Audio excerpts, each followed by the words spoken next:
इसलिए आप लोग सलाम के भागी हैं। आप लोग इस जीत के सबसे बड़ा ये हैं, आप ही लोग इसके सेहरा के लायक हैं। जीत के यदि कोई लायक हैं, जीत वाले जो आपके पक्ष में या जो जीत हुआ है, इसके लिए कोई जनता इसके लिए सबसे सर्वोपरि है। आप लोग इसके लिए सबसे आगे। अभिनंदन जनता का होना चाहिए। आप वोट नहीं देते तो हम जीतते नहीं, इसलिए एक एक वोट का महत्व है, आपका वोट का महत्व है। अब रही बात, वो सारे आप लोगों ने अपनी एक एक छोटा छोटा ताकत समाहित करके हमको दिए हैं। 70,000 का ताकत हमको दिए हैं, तो आप लोगों का ताकत है। अभी ताकत से बौराने का भी खतरा होता है। इस ताकत से जनता के पक्ष में खड़ा होकर जनता के सुख दुख में, जनता की समस्याओं का समाधान करने का एक अवसर भी मिलता है। हेलो फ्रेंड्स, आपका हमारे YouTube चैनल हाफिज इंजीनियर रिजवान में फिर से स्वागत है। आज मैं आप लोगों को दिखाने वाला हूं कि 214 अरवल विधानसभा के महागठबंधन के नवनिर्वाचित विधायक श्री महानंद प्रसाद जी हमारे गांव मनेरी बीघा के लोगों को धन्यवाद कहने पहुंचे। इस अवसर पर उनके साथ आरजेडी युवा प्रधान, महासचिव, बहुत सारे नेतागण, मुखियागण और भारी संख्या में भीड़ मौजूद थी। आइए उसकी कुछ झलकियां आपको दिखाता हूं।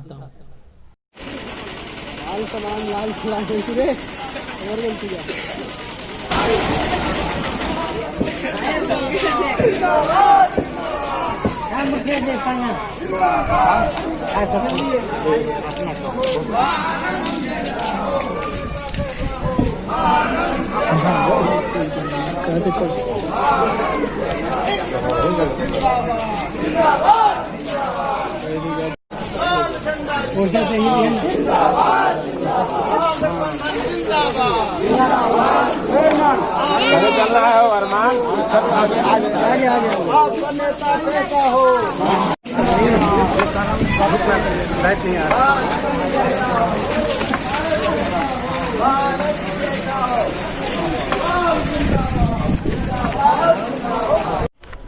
आज हमारे बीच में मुख्य अतिथि के रूप में आपके मेहनतों के बदौलत जो इस विधानसभा क्षेत्र के प्रत्याशी बने हैं वो मौजूद हैं कॉमरेड महानंद जी। तो मैं और यहाँ पर मौजूद हैं अर्जुन जी, पूर्व मुखिया हैं अबगीला पंचायत के, आरजेडी के हैं। मोहम्मद सबा करीम हैं, युवा प्रधान महासचिव राजद के। और हमारे महागठबंधन के तमाम साथियों, इस गांव के बुजुर्गों, नौजवानों, सचमुच में ये पर्व आपने बड़ा ही उत्साहपूर्वक मनाया है। और ये जीत महानंद जी की जीत नहीं है, ये जीत आपकी है। हम लोगों ने एक प्रत्याशी के रूप में, एक नुमाइंदा के रूप में इनको खड़ा किया, सारा मतभेद भूला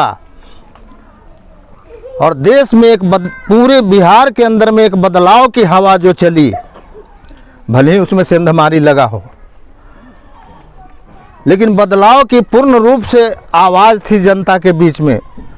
तो जनता के लोकतांत्रिक तरीके को जो है दबाया गया, उसको दबा दिया गया। कब तक दबा देंगे? और यहाँ हमारे साथ उपस्थित राजद के वरिष्ठ नेता और अबगीला पंचायत के मुखिया, पूर्व मुखिया अर्जुन जी, बम्बई पंचायत के मुखिया देवमंदिर सिंह जी, और हमारे पार्टी के वरिष्ठ नेता, और इस 5 पंचायत में चुनाव के प्रभारी रह चुके पूर्व जिला पार्षद कॉमरेड मधेसर जी, संजय जी, महेंद्र जी, दुर्गा जी और कैस साहब भी कहीं थे। हाँ, कैस साहब और नौजवान लोग, छोटे छोटे बच्चों, मैं आप तमाम लोगों को, मैं आपके लिए शुक्रगुजार हूं, इसलिए कि इस चुनाव में सारे लोगों की मेहनत हुई है। एक छोटा बच्चा का भी अहम रोल रहा है। छोटा छोटा बच्चा, वोटर जो हैं तो वोट देवे किए हैं, लेकिन वोटरों को उत्साहित करने का काम भी छोटे छोटे बच्चे किए हैं। नारा लगा रहे थे 3 तारा जिंदाबाद। छोटे छोटे बच्चे जो नारा लगा रहे थे, जब हम, महिलाओं का रोल रहा है, नौकरी करने वाले लोगों का रोल रहा है, जो अपना छुट्टी लेकर के आए और एक एक वोट डालने का काम किया। सचमुच में इस बार का जो चुनाव था, जिसने समझा कि हमें देश बचाना है, हमें संविधान बचाना है, हमें लोकतंत्र बचाना है, वो एक एक वोट का महत्व समझा है। इस बार वो लोग एक एक वोट का मतलब समझे हैं। अपने पॉकेट से पैसा खर्च करके, अपनी गाड़ी कर करके महिलाओं को, बुजुर्गों को पोलिंग बूथ तक पहुंचाने का काम किया। ये ऐसे ही नहीं हुआ है। उनके जहन में ये बात लगी कि भाई देश पर बहुत बड़ा खतरा है भी, सचमुच में अभी भी खतरा है। जिस खतरा का जिक्र हमारे साथी लोगों ने किया, फांसीवाद आता है मगर जाता नहीं है आसानी से। लोकतंत्र से आता है लेकिन आसानी से नहीं जाता। इसमें भी देख लीजिए, हेरा फेरी हो ही गया और किसी तरह से जगह बना ही लिया।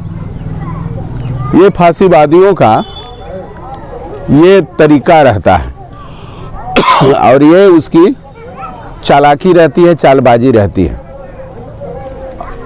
तो इस चालबाजी को और लोग नहीं समझे, कुछ थोड़ा सा हो गया, यहाँ भी थोड़ा बहुत गड़बड़ रहता तो यहाँ भी बेईमानी करने का उसको गुंजाइश रहती, लेकिन यहाँ आप लोगों ने गुंजाइश ही नहीं छोड़ा। इतना ना मार्जिन था, 20,000 का मार्जिन था कि यहाँ गुंजाइश नहीं छूटा। जब 10,000 से 10 बूथ 10 राउंड का गिनती हुआ और 10 राउंड के गिनती में जब 10,000 से ज़्यादा वोटों से जब आगे बढ़ रहे थे, तब डीएम आकर के डाटा नहीं, तब उसने कहा कि अब जल्दी जल्दी करो, गिनती करो। 2 बजे सर्टिफिकेट मिलता है।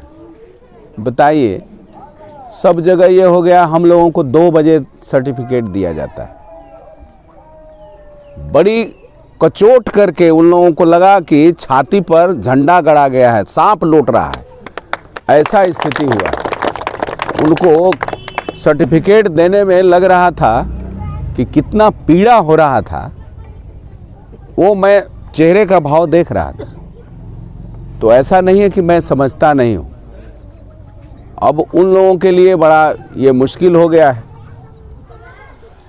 कि जिन गरीबों को, जिन दलितों को, जिन अकलियतों को इंसान नहीं समझा जाता रहा है, जिनकी आवाज़ वहाँ तक नहीं पहुँचती रही है, जिनकी आवाज़ वहाँ कोई उठाने वाला नहीं रहा है, आज उनके लिए एक वोकल आदमी खड़ा हो गया, एक वोकल आदमी चला आया, उसके आप वॉइस आ गया, उसकी आवाज़ पहुंच गई, ये कचोट रहा है।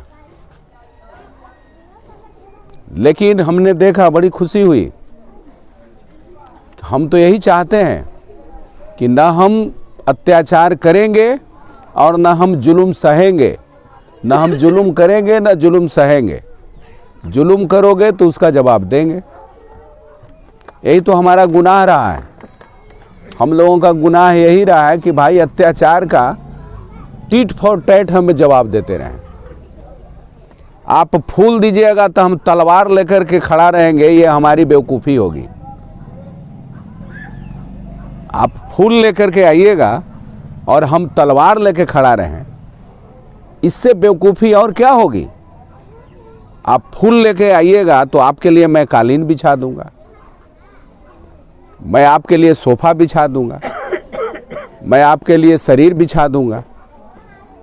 और खींचिएगा इस उम्मीद पर कि गरीबों के साथ यही होते रहा है, तो वो तो ज़माना गया, वो ज़माना नहीं लौटने वाला है। और उसका जवाब साथियों ने दिया। बताइए क्यों 3 तारा में वोट दे दिया? ये जमींदारी। अभी भी लोग कहता है कि जमींदारी नहीं है। अरे भाई डेमोक्रेसी है, तुम क्यों पूछोगे? तुम्हारे गुलाम हैं, तुम्हारे अधीन हैं हम। गुलामी चल रही है कि हम क्या खाएंगे, क्या पिएंगे, कैसे चलेंगे, क्या करेंगे, ये हमको तुमसे पूछ करके चलना पड़ेगा। यही भाजपा चाहता है करना कि तुम क्या खाओगे, क्या पहनोगे, कैसे चलोगे, कैसे रहना होगा, किसको वोट देना होगा, कहाँ बैठना होगा, कहाँ उठना होगा, क्या काम करना होगा, क्या नहीं करना होगा, ये सब वो तय करेंगे। इसी की लड़ाई है। और यहाँ डेमोक्रेसी क्या कहता है, यहाँ संविधान क्या कहता है कि जनता के स्वतंत्रता है, उनकी आज़ादी है, उनकी स्वायत्तता है। वो क्या खाएगा, वो क्या पहनेगा, किसको वोट देगा, जब बालिग है उसकी एक आज़ादी है। ये संविधान का राइट है। लेकिन इस राइट पर वो हमला करता है, वो इस राइट पर हमला करता है। और इस राइट पर हमला करने का समझ लीजिए कि संविधान पर हमला करता है। संविधान पर हमला करने का मतलब आपके अधिकार पर हमला करता है, तो बचेगा क्या। इसलिए इस बार का जो चुनाव था, इस बार का जो बिहार में सेंट्रल चुनाव नहीं था, लेकिन इस बार का जो चुनाव था वो देश बचाने के सवाल पर था। आसान चुनाव नहीं था, लोकतंत्र बचाने के लिए चुनाव था। इसीलिए जो इस बात को समझे उसने एक वोट का महत्व समझा, एक एक वोट का महत्व समझा। और उनके अंदर में छटपटाहट थी, उनके अंदर में जो गुस्सा था, जो हमला किया जा रहा था, उस गुस्सा था, उसका इजहार किए और चैन से नहीं रहे जब तक कि इलेक्शन नहीं हो गया। इसलिए आप लोग सलाम के भागी हैं। आप लोग इस जीत के सबसे बड़ा ये है, आप ही लोग इसके सेहरा के लायक हैं। जीत के यदि कोई लायक हैं, जीत वाले जो आपके पक्ष में या जो जीत हुआ है, इसके लिए कोई जनता इसके लिए सबसे सर्वोपरि है। आप लोग इसके लिए सबसे आगे। अभिनंदन जनता का होना चाहिए। आप वोट नहीं देते तो हम जीतते नहीं। इसलिए एक एक वोट का महत्व है, आपका वोट का महत्व है। अब रही बात, वो सारे आप लोगों ने अपनी एक एक छोटा छोटा ताकत समाहित करके हमको दिए हैं। 70,000 का ताकत हमको दिए हैं, तो आप लोगों का ताकत है। अभी ताकत से बौराने का भी खतरा होता है। इस ताकत से जनता के पक्ष में खड़ा होकर जनता के सुख दुख में, जनता की समस्याओं का समाधान करने का एक अवसर भी मिलता है। तो आपने जो अवसर दिया है जनता के समस्याओं का समाधान करने का, उनके हर संकट को के लिए कोई रास्ता निकालने का, तो इस ताकत का मैं वही इस्तेमाल करूंगा। मैं पर्सनली, व्यक्तिगत, परिवार के लिए मैं आप लोगों के सामने वादा करता हूं, संकल्प लेता हूं कि आपने विधायक बनाए हैं जनता के समस्या के समाधान के लिए, परिवार के समस्या का समाधान के लिए विधायक नहीं बनाए। इसलिए आप उम्मीद रखिएगा कि हर संकट में हम लोग खड़ा रहें। अब देखिए, विधानसभा के हमारी सरकार बनती, लग रहा था कि सरकार बनेगी और जनता का जो एक उम्मीद थी, जनता का जो एक मुहिम था, जो एक अंडर करंट था, एक जो बदलाव की जो बयार बह रही थी, तूफान बह रहा था पहला अति में, वो बदलाव का था, सरकार बदलने का था। बाद में जो है धीरे धीरे वो लोग ये किया और कोशिश किया कि इसको कैसे हेरा फेरी करके इसको पीछे हटा दिया जाए। 15 से 17 सीट को हेरा फेरी करके उन लोगों ने जीत हासिल कर लिया। इस टसल में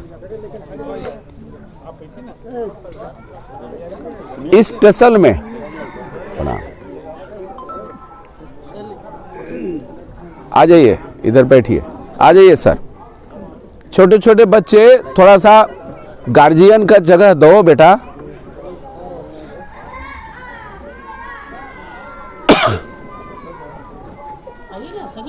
जब जीत यहां हुई, जश्न बिहार में नहीं मनाया गया, दिल्ली में मनाया गया, भाजपा के कार्यालय में। मुख्यमंत्री जदयू के बने, जश्न जदयू के कार्यालय में नहीं मना, सन्नाटा छाया हुआ था और भाजपा के कार्यालय में मिठाइयां बट रही थी, ढोल नगाड़े बज रहे थे।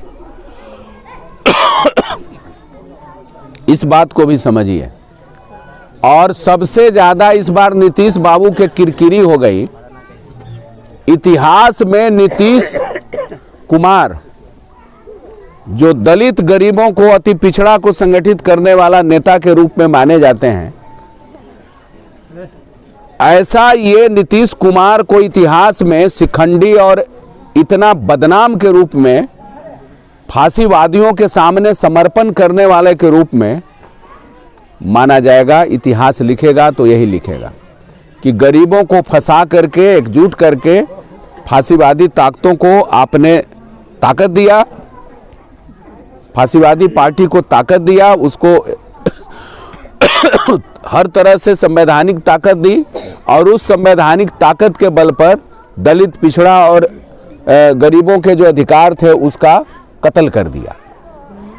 इस रूप में लिखा जाएगा नीतीश कुमार का।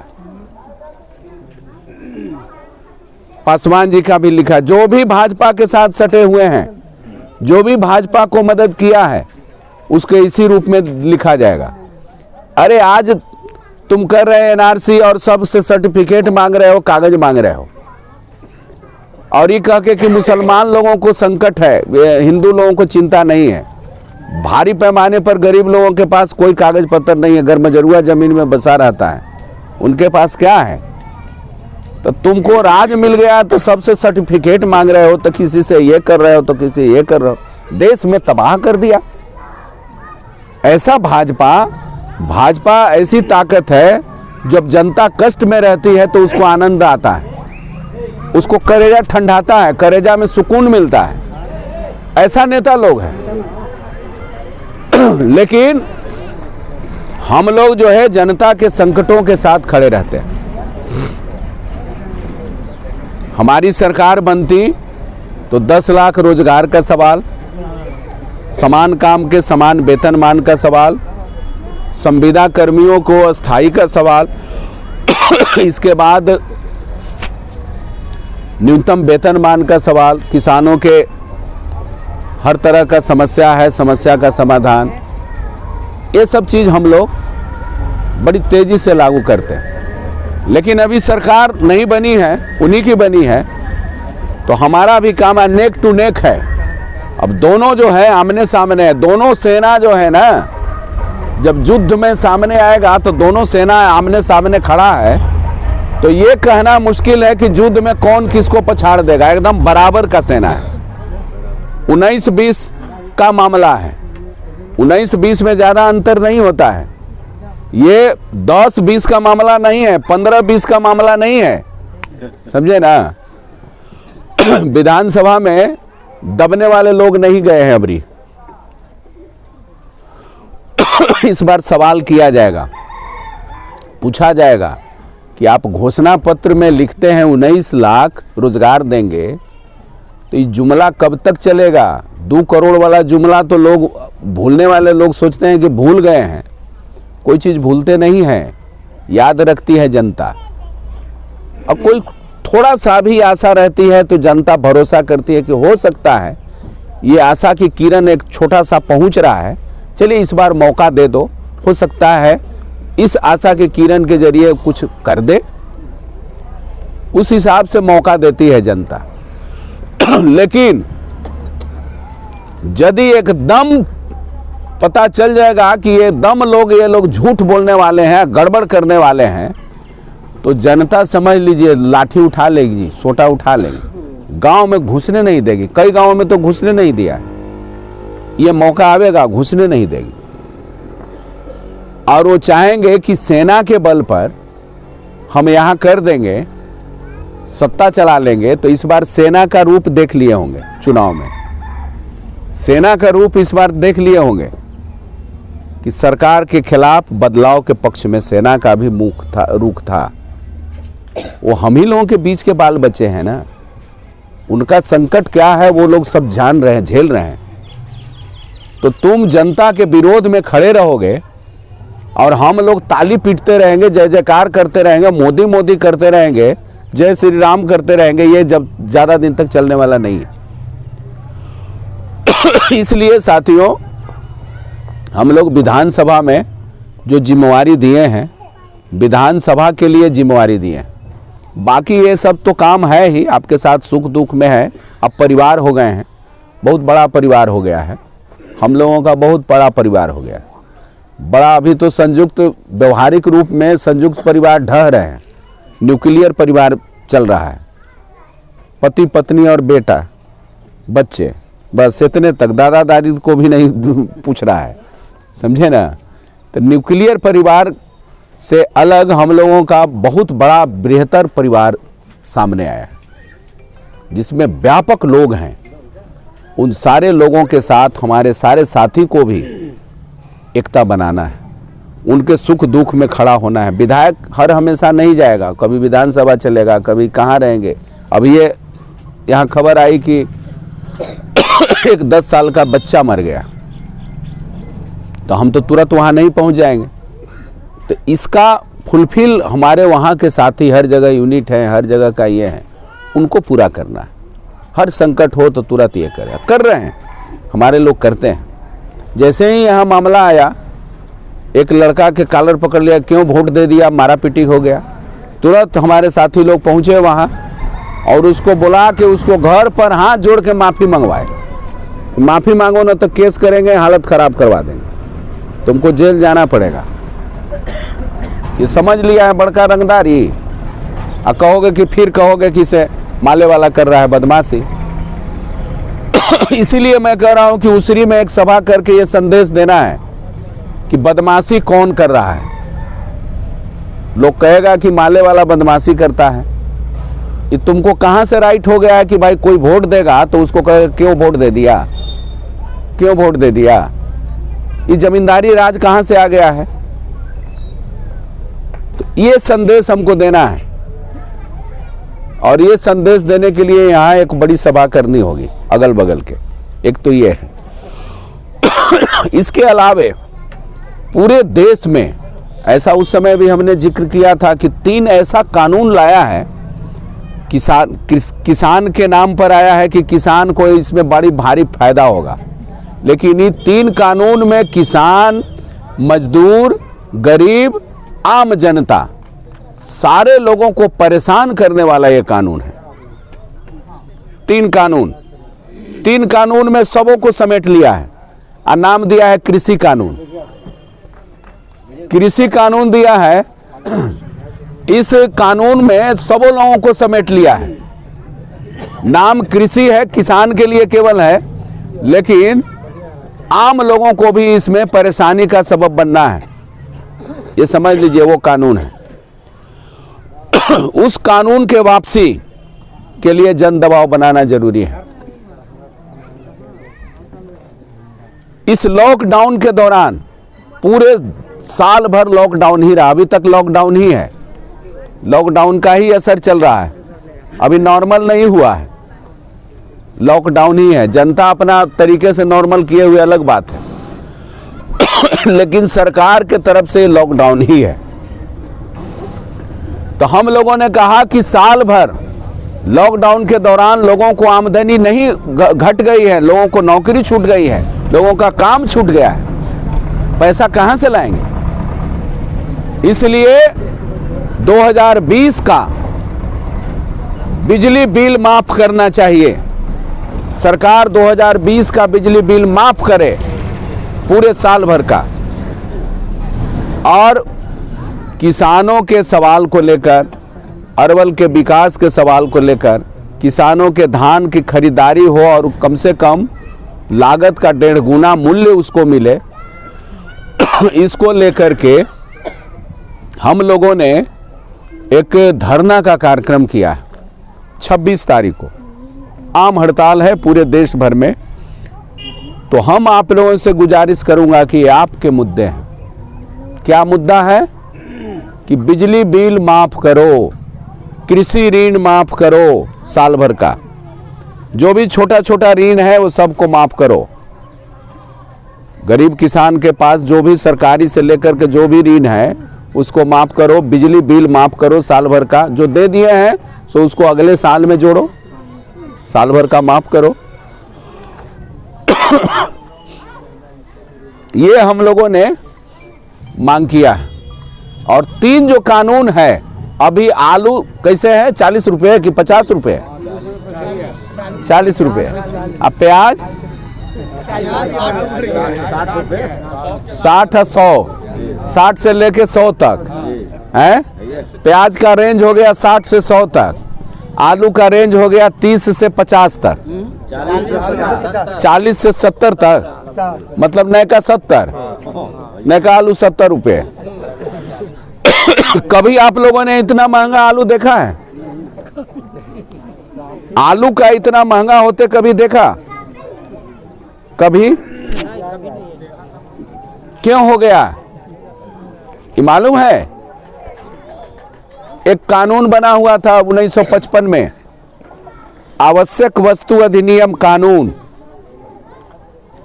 उस कानून को हटा दिया गया।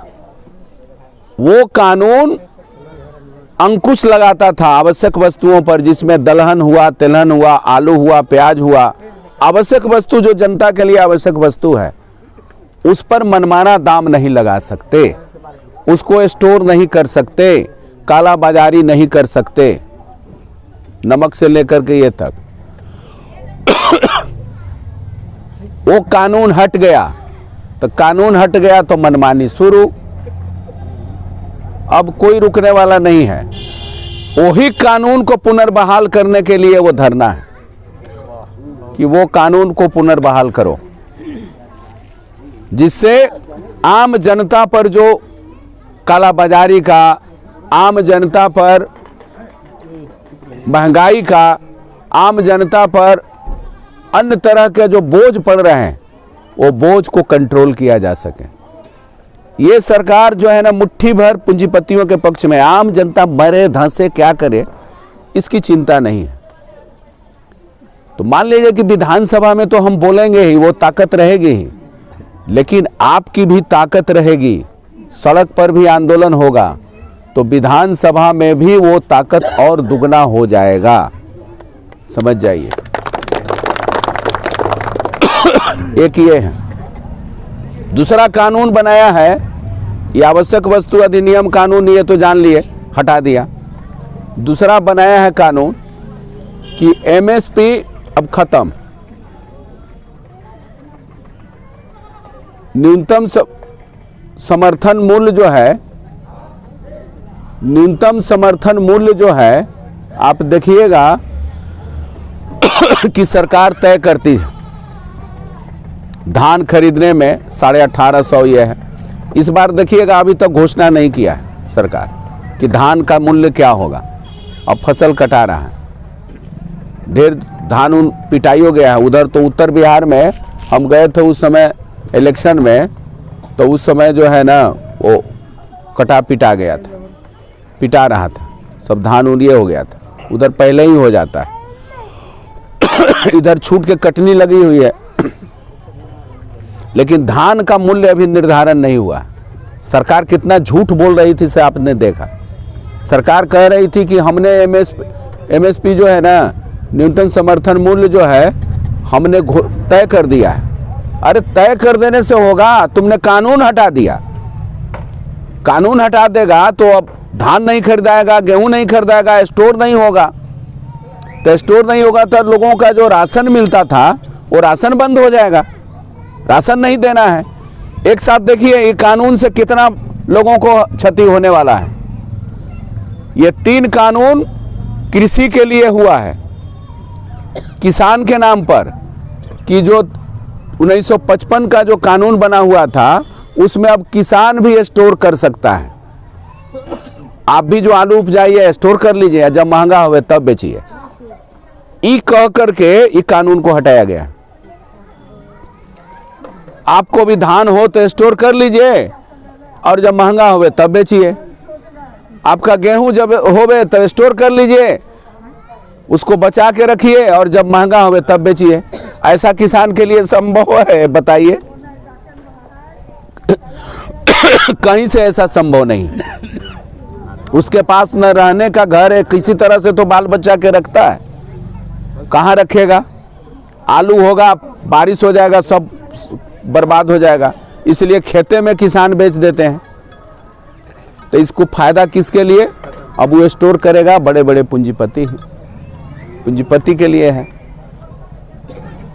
धान खरीदने वाला, उसके बाद कॉन्ट्रैक्ट खेती वाला है कि कभी भी पूंजीपति लोग आपका खेती को जो है ना सीज कर लेगा।